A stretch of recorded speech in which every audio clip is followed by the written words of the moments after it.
कहानी की उंगली पकड़कर यादों की गली में निकलें तो कहानी बात करती है। बातें दुनिया जहान की, बातें हर जबान की। जो कहानी को लिहाफ बनाकर ओढ़ लें और मूंद लें आंखें तो ख्वाबों की अजब गजब दुनिया दिखाती है। कहानी का पैरहन कर लें तो दुनिया को समझने का एक नया नजरिया मिलता है। कहानी उड़ान देती है। एक लंबा सफर करके आई है कहानी। कहानी के भीतर झांक कर देखें तो हर रंग मिलेगा। जो रंग चाहो चुन लो, खुशी का, गम का, उमंग का, तरंग का। कहानी में हर एहसास के दरिए बहते हैं। चलो कहानी कहते हैं। मेरा नाम कंचन कुमारी है। जिले का नाम राजसमंद और राज्य का नाम राजस्थान है। केंद्र का नाम गजपुर। LC code 011 इकोतर। इम्पैक्ट सृष्टि सेवा समिति। मैं आपको एक कहानी सुना रही हूँ। कहानी का नाम है उड़ने वाला ऑटो। अर्जुन के 3 पहिए थे, एक हेडलाइट थी और एक हरे पीले रंग का कोट भी था।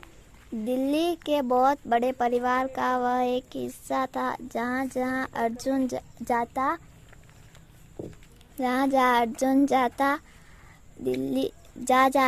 जाता उसको हर जगह मिलते उसके रिश्तेदार, भाई बहन, चाचा चाची, मौसा मौसी।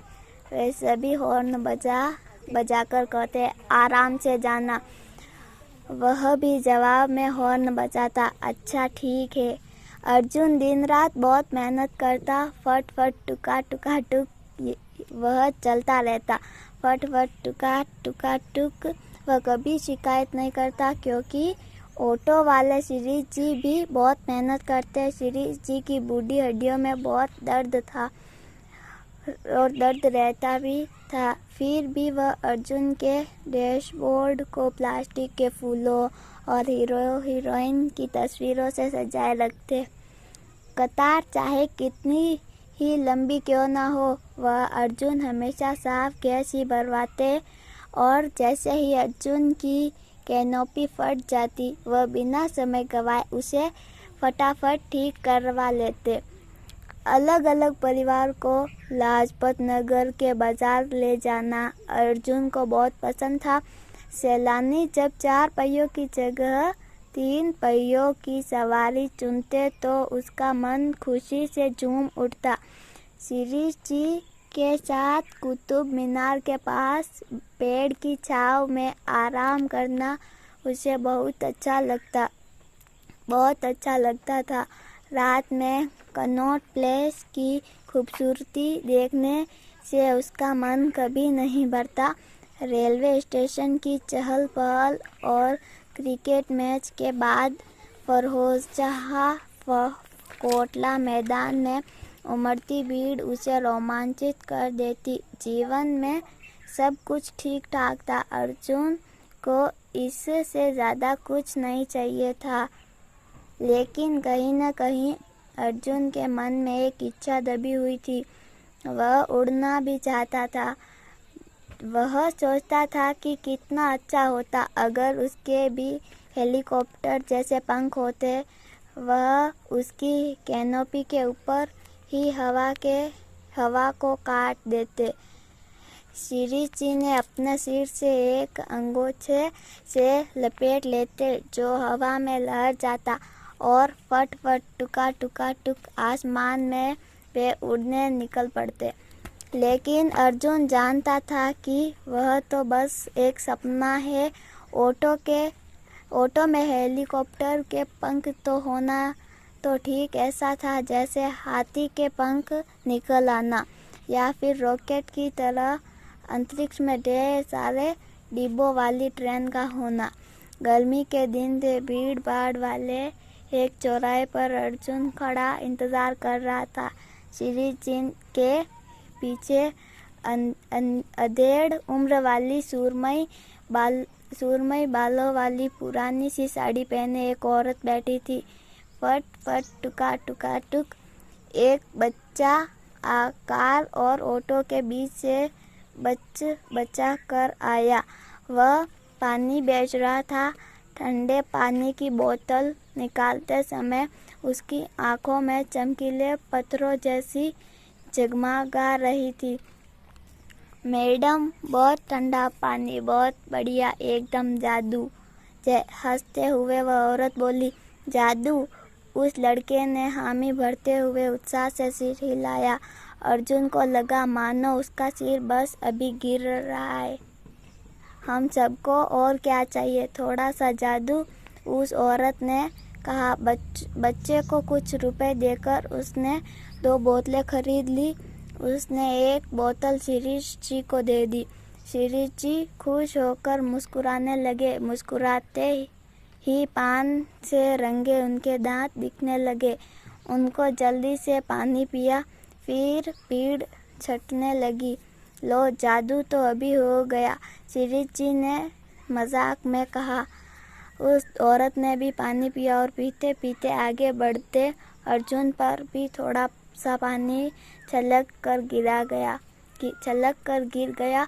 फट फट टुका टुका टुक करते हुए वह आगे बढ़ा और उसने और अपने एक भाई को मुस्कुरा कर कहा, हेलो। और आगे बढ़ते ही अर्जुन को अचानक महसूस हुआ कि उसके पहिए पर दबाव कम होने लगा है। उसके सामान की भीड़ छटने लगी है और वह बहुत आराम से आगे बढ़ रहा है। जाने दो अर्जुन भाई, उसके चाचा ने कहा। खुली साफ सड़क को देखकर शिरीष जी ने हैरान रह गए। शीशे में दिखते ही पीछे बैठी औरत ने उनको कहा, हाँ बहन जी, बिल्कुल जादू। अब उस औरत की साड़ी चमक रही थी जिस पर सोने के धागों से कढ़ाई की गई थी। उसने हंसकर कहा, जादू। अर्जुन के पहिए सड़क से ऊपर थे, ऊपर और ऊपर वह उड़ता जा रहा था। फट फट टुका टुका टुक, ऊपर ऊपर ऊपर ऊपर और ऊपर। उसकी मदद के लिए हेलीकॉप्टर के पंख भी नहीं थे। अर्जुन ने सोचा, जरूर यह जादू है, ऑटो का जादू। चिड़ियों का झुंड उसे देख तितर बितर हो गया। अर्जुन की हेडलाइट जगमगा उठी। अर्जुन जवाहरलाल नेहरू स्टेडियम और इंडिया गेट के ऊपर से उड़ रहा था। उसे नीचे दिखाई दिए हुमायूं का मकबरा, यमुना नदी और अक्षरधाम का भव्य मंदिर। उसे सड़कों का बहुत बड़ा जाल दिखाई दिया, मानो किसी शरारती मकड़े ने बनाया हो। फटी आंखों से शिरीष जी खुशी से चीख रहे थे। न तो वो हैंडल बार को पकड़े हुए थे और न ही गाड़ियों से बचने की कोशिश कर रहे थे। उस औरत ने अपनी सुंदर साड़ी को ठीक किया। शीशे में देखकर वह बोली, भाई आपका चेहरा। शिरीष जी ने शीशे में खुद को देखा तो उन्हें एक हीरो जैसा चेहरा दिखाई दिया। उनके दांत भी बिल्कुल सफ़ेद और शरीर चमक रहा था। जोश में चिल्लाकर उन्होंने कहा, हमें और पानी पीना चाहिए। लेकिन हम क्या कर रहे हैं, अर्जुन ने सोचा। हम कहाँ जा रहे हैं? अगर मुझे चलाया नहीं गया तो मेरा क्या होगा? अर्जुन ने अब से पहले कभी इतना आज़ाद महसूस नहीं किया और न ही इतना परेशान। उसकी जानी पहचानी दुनिया में हर सफ़र का एक मकसद था। हर मंजिल के आगे एक नई मंजिल थी। शोरगुल भरे रास्तों से कहीं ऊपर इस शांत माहौल में अर्जुन को याद आ रही थी मोटर कारें, साइकिलें और बसों से पटी सड़कें। उसने नीचे देखा। काम से जुटे उसके परिवार के सदस्यों की संख्या छोटी छोटी कैनोपी पीले बिंदुओं की तरह चमक रही थी। अर्जुन को उन लोगों की भी याद आई, हमेशा कहीं न कहीं जाने के लिए तैयार रहते। एक नई मंजिल, एक नई जगह। फट फट टुका टुका टुक। उस औरत ने नीचे देखते हुए कहा, वहाँ की ढेर सारी खुशियों के बारे में सोचा।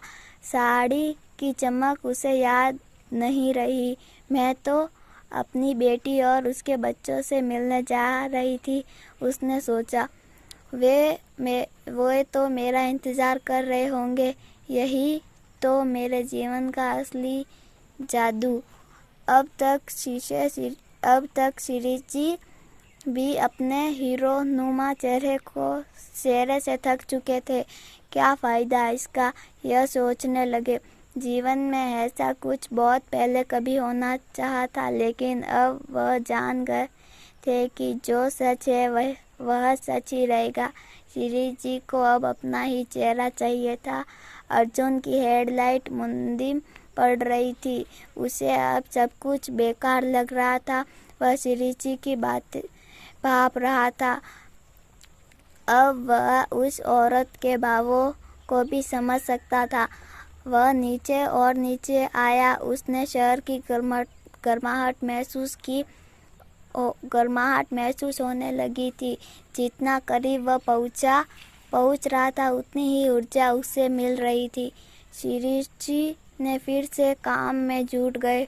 उस शहर के जाने पहचाने जादू के नशे में हर सिग्नल, हर साइन बोर्ड, हर मोड़ उसने कुछ कह रहा था। बहुत जल्द उसका पुराना जाना पहचाना चेहरा फिर शीशे में दिखने लगा था। वे जानते थे कि उन्हें कहाँ जाना है।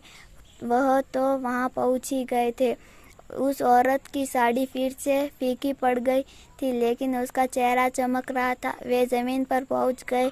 अर्जुन के पहियों में गर्म सड़क को धुआं। इंजन ने राहत की सांस ली। फट फट टुका टुका टुक। ध्यान से जाना भाई। सड़क के नुक्कड़ से उसके एक भाई ने कहा। ऊपर की एक खिड़की से उस औरत ने नातिन से हाथ हिलाया।